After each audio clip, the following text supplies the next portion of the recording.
Hi kids! Today we are going to draw a super cute heart lollipop. Stay until the end and let's color it together.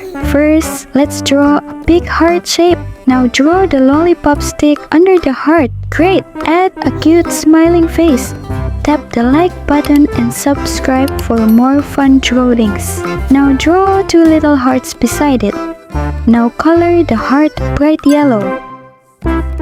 Heart lollipops are yellow in color. They are sweet candies and look super cute.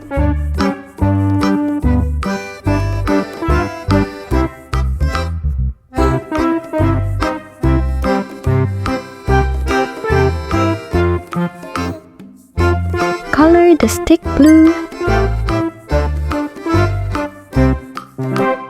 Color the little hearts red. Wow! You drew a beautiful heart lollipop. Tap the like button and subscribe for more fun drawings.